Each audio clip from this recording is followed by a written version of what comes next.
গুরুত্বপূর্ণ কথা। আল্লাহ তাআলা বলছেন ফাসবির সাবরান জামিল, মুহাম্মদ সাল্লাল্লাহু আলাইহি সাল্লাম আপনি সুন্দর ধৈর্য ধারণ করুন। তাহলে বোঝা যাচ্ছে যে ধৈর্যেরও সুন্দর আছে, ধৈর্যেরও সুন্দর আছে। আপনার ছেলেকে আমার ছেলে মেরেছে, আপনি খুব গালি দিলেন, তারপরে বলছেন যে যাক মেরেছে মেরেছে ধৈর্য ধারণ করি। এটি কি সুন্দর ধৈর্য হলো? বিএনপি আওয়ামী লীগকে কারণবশত এত বলল আর এত গালি দিল, শেষ পর্যন্ত জেলে ঢুকালো, তারপরে বলছে যাক যা হয়েছে হয়েছে, এখন আর কি করি, ধৈর্য ধারণ করি। এটি কি ধৈর্য হলো? বড় ছেলেটা মারা গেছে, 3-4 দিন 1 সপ্তাহ যাওয়ার কাঁদলেন, ওরে আমার উমুক ওরে আমার তমুক, খুব কাঁদলেন। তারপর 8-10 দিন পরে বলছেন যে আচ্ছা যাক ধৈর্য ধারণ করি। এটি কি ধৈর্য? জি না।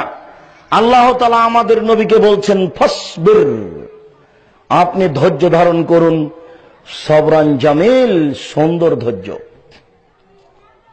একটা লোক আপনাকে গালি দিয়েছেন, এখনই আপনি শুনলেন যে অমুক আমাকে গালি দিয়েছে, আপনি এখন ক্ষমতাশীল দলের সাথে আছেন, আপনি যদি বলে দেয় কে রে, তাহলে আপনার কাছে ধৈর্য নেই।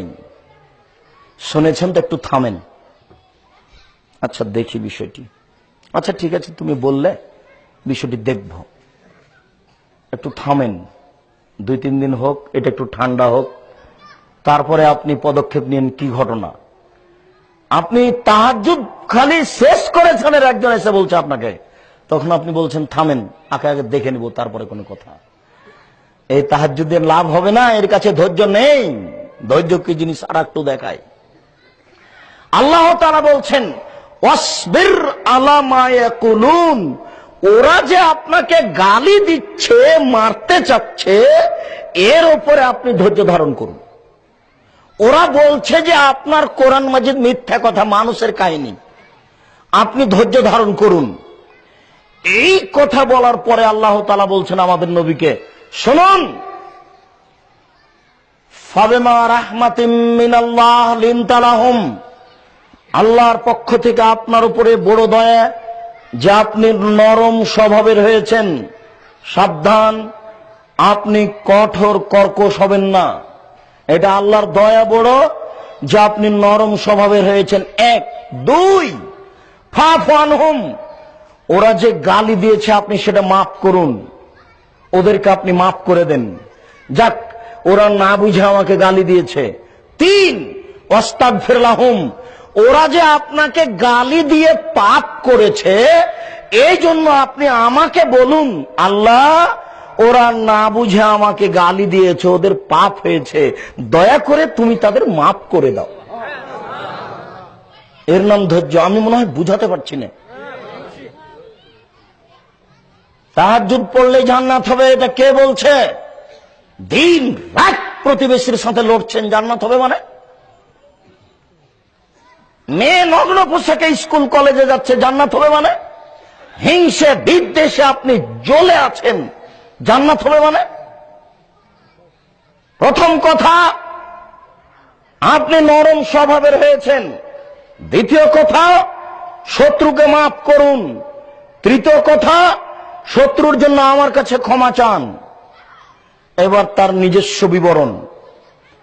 তিনি সিজদায় গেছিলেন, আবু জাহাল, ওতবা, সায়বা ওরা একটা উটের ভুঁড়ি নিয়ে এসে তার মাথায় চাপিয়ে দিল। তখন ফাতেমা রাদিয়াল্লাহু তাআলা আনহা এসে ভুঁড়িটা সরিয়ে দিয়ে কিছু গালি দেওয়ার চেষ্টা করলেন।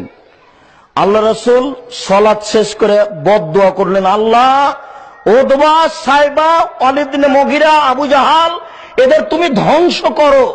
এইভাবে বদদুয়া করলেন।